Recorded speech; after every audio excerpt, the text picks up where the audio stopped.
Nandini blog and कलाकौशल्य या Marathi YouTube चॅनलमध्ये तुमचं खूप खूप खूप मनापासून स्वागत आहे. तर आज आपण बनवणार आहोत हेल्दी मोमोज. तर प्रज्वलची खूप इच्छा होती की त्याला मोमोज खायचे होते आणि मला काही त्याला बाहेरचे खाऊ द्यायचे नव्हते. त्याच्यामुळं म्हटलं मग आज घरी छान हेल्दी मोमोज करूयात.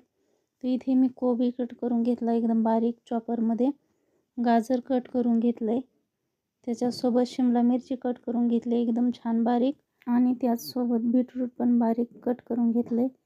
तर इथे थोडंसं तेल टाकून त्याच्यामध्ये लसूण आणि अद्रकचे छोटे छोटे तुकडे करून परतून घेतलेत. आणि आता ते छान आपण जे व्हेजिटेबल कट करून घेतलेत ते ह्याच्यामध्ये टाकून छान परतून घ्यायचं. तर इथे आपण छान असं परतून घेतोय. तर हे बघा, हे 2 ते 3 मिनटं छान परतले आणि याचा कलर जो आहे तो बीटरूटमुळं असा लाल झालेला आहे. बीटरूटचा पूर्ण कलर लागला आहे कोबीला वगैरे त्या मिश्रणाला, त्याच्यामुळं त्याचा कलर जो आहे तो लाल झाला आहे. आणि छान 1-2 मिनटं परतून घेतलं. त्याच्यामध्ये थोडासा सोया सॉस टाकायचा आणि आणखीन 1 मिनिटभर छान त्याला परतून घ्यायचं. हे बघा, आपलं हे मिश्रण जे आहे ते छानपैकी शिजलं आहे. आणि सगळ्यात लास्टला इथं मीठ टाकून घ्यायचं, कारण आपण मीठ जर आधीच टाकलं ना आपल्या मिश्रणाला पाणी सुटेल आणि आपलं जे मोमोजचं आतमधलं सारण आहे ते असं ओलसर ओलसर होईल. त्याच्यामुळं आधीच मीठ नाही टाकायचं. तर हे बघा, इथे मी 1 वाटी गव्हाचं पीठ घेतलं आहे, त्याच्यामध्ये थोडंसं 1 ते 1.5 चम्मच तेल टाकलं आहे, चवीनुसार मीठ टाकलं आणि छान थोडं थोडं पाणी टाकून घट्टसर असं मळून घ्यायचं आहे. पाणी एकदाच नाही टाकायचं, थोडं थोडं टाकत पाणी छान असा याचा घट्टसर गोळा करून घ्यायचा. तर हे बघा, इथे छान पीठ मळून झालं आहे. तर याला 1-5 मिनटं आपण झाकण ठेवूयात, तोपर्यंत आपलं मिश्रण पण छान थंड होतं. आजकाल मुलं ना अशा गोष्टी खाण्यासाठी जास्त हट्ट धरतात बरं. मग आपल्याला पण हुरहुर लागून जाते की बाहेरचं खाल्लं आणि मुलांची मग तब्येत वगैरे बिघडली तर कसं करायचं म्हणून. त्यामुळे मी तर काय बाहेरचं त्याला जास्त खाऊ देत नाही. कधी तर ठीक आहे, पण जर जास्तच असा हट्ट धरून बसला की बाहेरचं हे मोमोज वगैरे खायचे, तर शक्यतो मी बाहेरचे देत नाही, घरीच बनवते. तर हे बघा, अशा प्रकारे छान अशी छोटीशी पुरी लाटून घेतली. तर हे बघा, इथे गव्हाच्या पिठाचा आणि मैद्यामध्ये काय फरक असतो ते सांगते. आपण मैद्याची जी पुरी बनवतो ना ती एकदम पातळ बनवली तरी चालते, ते म्हणजे फाटत नाही.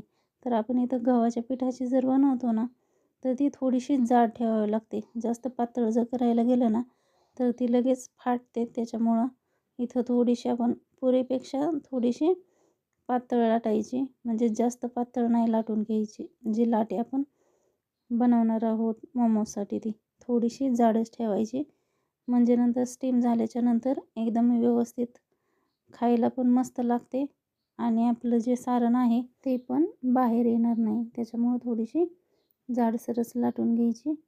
तर हे बघा, अशा प्रकारे मी मोमोज बनवते. तर छान याच्यामध्ये स्टफिंग भरून घ्यायची, अगदी भरपूर भरून घ्यायची, 1 ते 1.5 चम्मच. आणि हे बघा, अशा प्रकारे.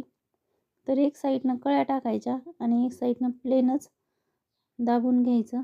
तर त्याच्यामुळं काय होतं, मोमोजचा आकार जो आहे ना तो खूप छान येतो. तसं तर आपण कोणत्याही आकाराचे आपल्याला मनाला वाटेल तसे बनवू शकतो. पण हे बघा, अशा प्रकारे मुलांना पण छान वाटतं खाण्यासाठी. तर मग मी अशा प्रकारे बनवून घेतले. आता याला स्टीम करते. तर स्टीम करण्यासाठी कढईमध्ये पाणी ठेवले गरम होण्यासाठी आणि त्याच्यावर हे बघा, अशा प्रकारची चाळणी ठेवलेली आहे. त्याला छान असं तेल लावून घेतलं आणि आता आपले मोमोज जे आहेत ते याच्यामध्ये स्टीम होण्यासाठी ठेवून देऊयात. 1-10 मिनटामध्ये आपले हेल्दी मोमोज तयार होतात. आणि हे बघा, साईडला मी त्याची चटणी बनवण्यासाठी, मोमोजची चटणी बनवण्यासाठी 4 टोमॅटो जे आहेत ते भाजून घेतलेले आहेत गॅसवर. तर अगदी 10 मिनटामध्ये आपले हे जे हेल्दी मोमोज आहेत ते तयार होत आहेत. तोपर्यंत मी इथे ह्या टोमॅटोची छान अशी चटणी बनवून घेते. इथे मी मोमोजच्या सारणमध्ये लाल मिरची पावडर टाकली चवीनुसार. तर हे बघा, अशा प्रकारे आपले मोमोज आहेत ना स्टीम झाल्याच्या नंतर अशा प्रकारे दिसतात. जर तुम्हाला हे फ्राय करायचे असतील तर तसेही करू शकता, पण माझ्या प्रज्वलला स्टीम केलेलेच आवडतात. तर तुम्हाला हे हेल्दी मोमोज कसे वाटले हे कमेंट बॉक्समध्ये नक्की सांगा. आणि आपल्या व्हिडिओला लाईक, शेअर आणि चॅनलला सबस्क्राईब करायला अजिबात विसरू नका. भेटूयात पुढच्या अशाच एका छानशा व्हिडिओमध्ये. व्हिडिओ पाहिल्याबद्दल तुमचे खूप खूप खूप मनापासून धन्यवाद.